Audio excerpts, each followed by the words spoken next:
I'm Joe. Today on Next Level Bullshit, the Hammond Police are out of control.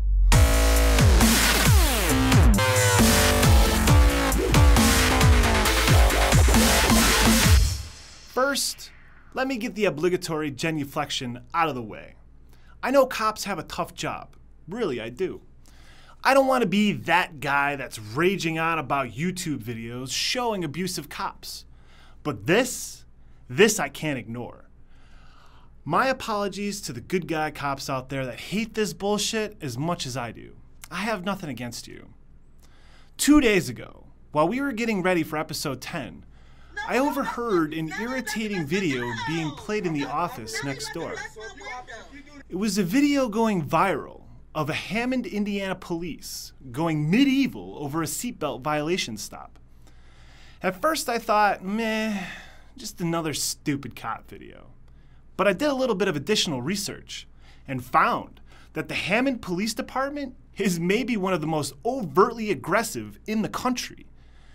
Hammond is a small little community on Lake Michigan with nearly 80,000 people and a median annual income of nearly double the national median at $94,000. But something is terribly wrong. Despite nearly double the number of police officers per residents of other towns in Indiana, the Hammond crime rate across the board is well above the national average. So when I saw the story of a Hammond officer shooting a dog in the face at a family picnic, my blood boiled. Now, these assholes are in my crosshairs. Let's take a deep dive into the Hammond Police Department. Starting with the video released on October 5th, which shows Hammond Police forcibly entering the car of a couple with children in the back seat. Here's some of the video. No, don't mess my. Now they're about to mess my.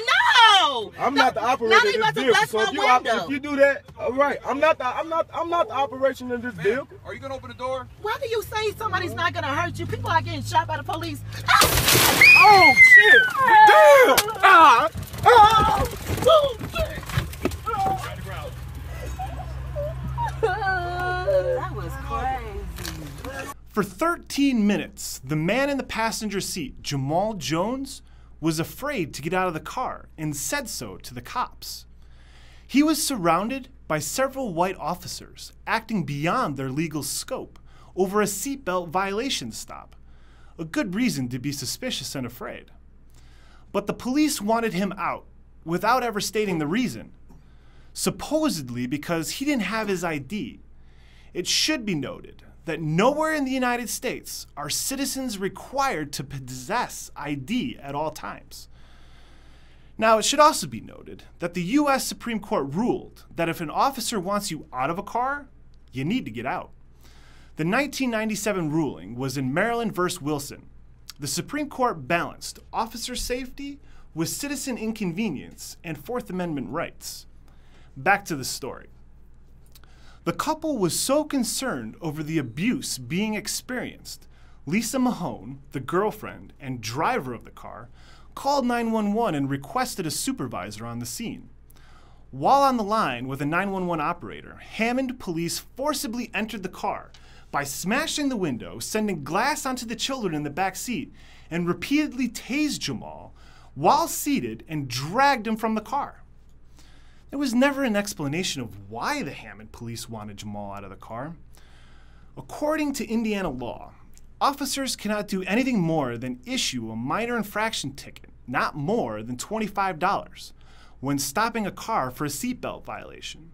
In fact, the law states that police are not allowed to search the vehicle. Don't take my word for it. Here's the chapter on seatbelt violation. Section 3, a vehicle may be stopped to determine compliance with this chapter.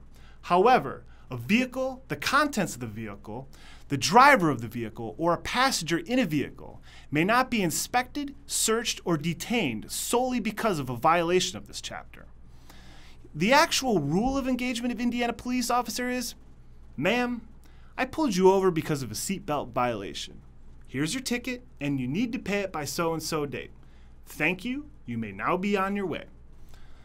Jamal was later charged with failure to aid an officer and resisting arrest. even though no one ever told him he was under arrest. Here's the heart-wrenching part. The family was on the way to the hospital, who had called Lisa to let her know her mother would soon pass away. In the video, Jamal Jones stated clearly that he was afraid of the police, and for good reason. This isn't the first time the overly aggressive Hammond PD fucked up. In this video, Hammond PD apparently punched a woman in the face. Sir, what's your badge number, fam? Let's go. Move back. Let's go. Hey, can I get his badge number? He ain't had no reason to punch on her fucking face. Stop it. Hey, if you else want a fucking gun, do you see this shit? You see how small I am? In this video, you can tell this officer gives zero fucks as he abuses a department canine. Hey, don't you damage anything. This is my car. Look, you are not supposed to know it ain't no Fuck is you fucking holding that dog up? Look at him. No. Look at him. What the fuck is he doing? Look at him. He's whipping that fucking dog. Look at him. Sorry, Dave. You just gonna have to You see that shit? In another story, Timothy L. Creasure was dispatched about a complaint that a dog wasn't tethered. When he arrived, he walked onto the property of the dog owner and shot the dog in the face during a family picnic with children of the dog owner looking on, and despite signs indicating the property had an electric fence for the dog. Hammond PD doesn't even have respect for dogs, let alone people. Now, I'm about to get your blood boiling even more. Lieutenant Patrick Vicari and Sergeant Turner, from the video, have a history of using overly aggressive force against citizens and arresting citizens without probable cause. There are 3 cases filed against the department and Vicari, and another filed against Turner in the department. Vicari and other officers have been accused in lawsuits of unnecessarily tasing a man, kicking and hitting him in the head, leading to permanent brain damage, violently tackling a woman during a traffic stop, and arresting a photographer at a party at the Hammond Civic Center, deleting thousands of his photos and ripping out his earring. Turner was also accused of injuring a person at the Civic Center. All of these lawsuits were settled out of court.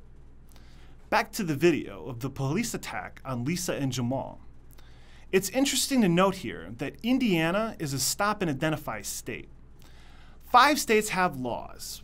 Arizona, Indiana, Louisiana, Nevada, and Ohio explicitly impose an obligation to provide identifying information. In some cases, it also includes the person's intended destination and maybe the person's date of birth, like in Indiana and Ohio. 7 states explicitly impose a criminal penalty for non-compliance with the obligation to identify oneself. So, does the stop and identify law pertain here? The officers knew the woman was heading to the hospital to see her dying mother, and they presumably had her information to write a ticket for the seatbelt violation. Why did they feel the need to interrogate the passenger? Aggressive power. The Hammond Police are drunk with it. Check out their recruitment video.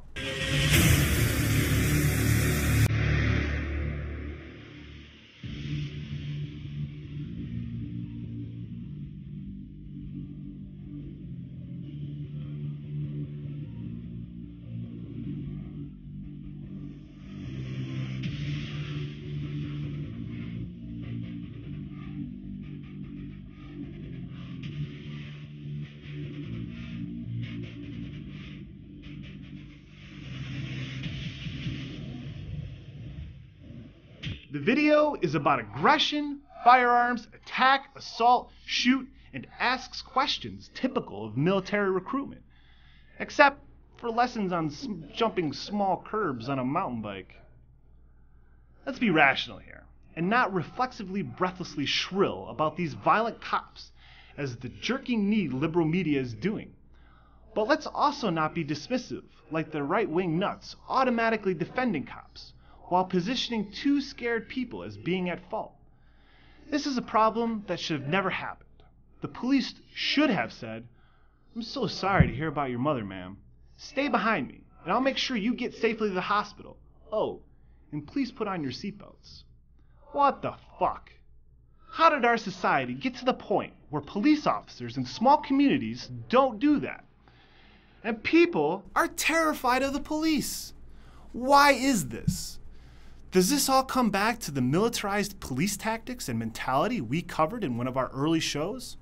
Look, the Hammond Police were used for a 4-month-old militarized police meme. By looking at the Hammond Police recruitment video, there's not a damn thing about community policing. No smiling officers at community events. No compassionate officers consoling distraught citizens. Hell, no one even looks remotely approachable. It's all about preparing for violence. How do we fix this? It needs to be fixed. People like Jamal and Lisa should not be afraid of being stopped by the police. And the police in small communities like Hammond shouldn't be walking around all half-cocked, ready for action. Luckily, we got someone with experience. Garth Holt, a former Marine with 28 years of experience in law enforcement. All right, Garth, thanks for joining us. Based on your experience, what do you think is what is the current climate out there on the streets? It's a mix. You know, we still have the core group of guys my age, you know, families that, you know, they still basically trust the police, but we're getting more and more and a larger segment of the population who have, I don't know, you know, I want to, as a cop, I want to call it no respect for authority, but I really hate to do that because it's something deeper than that. It's not just a lack of respect for authority. It's a real concern for the way that that authority is being exercised. Do you suppose it's because of this YouTube sensation where everybody feels like they're so educated in the law that they know better than you? Oh, that's got a lot to do with it. Absolutely. Because, you know, what you're seeing now, of course, and you see a lot of the little funny cartoons about the end of the world and everybody's got their iPhones up recording it. So, you know, what we're seeing in law enforcement is everybody's got their camera phones up and they're all trying to videotape something. And I think there's even a percentage of people who will create an incident so that they can get on YouTube, you know. But the whole thing still falls back to a huge distrust between the visible aspect of authority here in the United States, which is the police, and the populace as a whole. Yeah. Okay. Well, back in the 60s and the 70s, there was a really bad climate with the police force, you know, specifically against blacks and hippies. Yeah, and that was part of the problem was identified as there's a lack of diversity in the police force. So that's what they did. They started recruiting more diverse people to add to the police department. And in the 90s, they kind of deemed that it worked. But I feel like we're kind of reverting back to the 60s and the 70s. What do you feel about that? Well, you know, some of it, and you got to understand, too, some of it is the nature of the beast. And I think these sort of things are cyclical. But in order for us to fix this, we're going to have to do something besides diversity. You know, there has to be a change. And you can't expect the population as a whole to change. So the group that has to start making that change has got to be the government and their representatives, which are the police. And I don't know how that's going to happen because you've still got a lot of the police out there who look at this kind of as an adventure, as exciting and that sort of thing. And in a lot of ways it is. And you don't want to completely cut that out because then you lose a lot of your good people.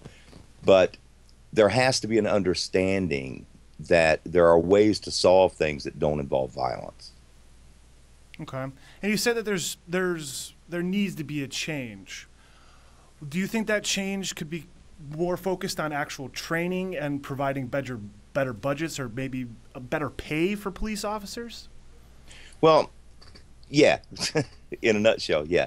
You know, training has gotten reduced to just a ridiculous level now because, and I'll be honest, part of the problem with the training is what we're doing right here. It's technology. They expect that if an officer sits down in front of a computer and watches a video for 2 hours, well, that's 2 hours worth of training. Well, no, it's not. You know, there needs to be more formal training, and of course that's expensive. And when they start cutting budgets, which of course they've done because, you know, the economy's in the tank, and so everybody's budget's getting cut. So, you know, there's no training. You can't expect an officer to go out and effectively handle a situation the way that you want him to handle it if you don't train him to do that. And we're seeing a lot of that now. Yeah, it seems like there needs to be a better focus on actually interacting with the community and how to kind of spot situations where it's like, okay, this could go sideways. How can I try to diffuse this situation? Yeah, but Joe, how do you do that? How do you do that? How do you train someone to be empathic? See, that's where I struggle, you know, personally, when I see these things and I see these different incidents on YouTube and heck on mainstream media now, is I start to think, you know, well, what could I have done? You know, but how do you train somebody to be empathic? I don't know. I don't know what the answer is. I know it has to be more training because there is no other answer. You know, diversity is not an issue anymore, not really. Education's not an issue because now we require all officers to have a degree within the first 2 years. So I would say the intelligence level of the average officer's gone up. Yeah. If anything, it's probably a point or two higher than the average population. But so that's not the answer. So it's got to be training. But again, like I said, I struggle because I don't know, how do you train someone to care about people? I don't know how you would do that. Yeah. Okay. And my final question for you: what would you say to people that are afraid of cops? Wow. No, that's a question. Try and you know, okay, here's what I would say. Go to your local police department. Walk in, ask to see the chief, sit down and tell him your concerns. You know, you have that right. He's a public servant. You know, you may not get to the chief, but you will definitely get to the operations officer, the captain, or somebody. I know that our department has an open door policy.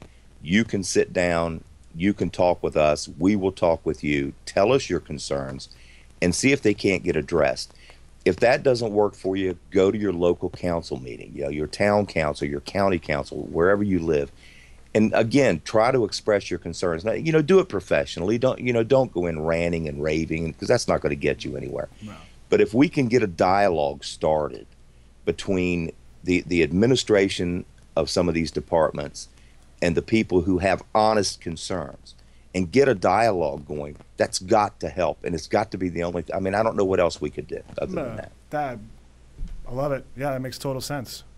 So, well, Garth, thanks for joining us. I really appreciate you taking the time to, you know, answer some of these questions and show some of our viewers that, you know, it's not all that crazy.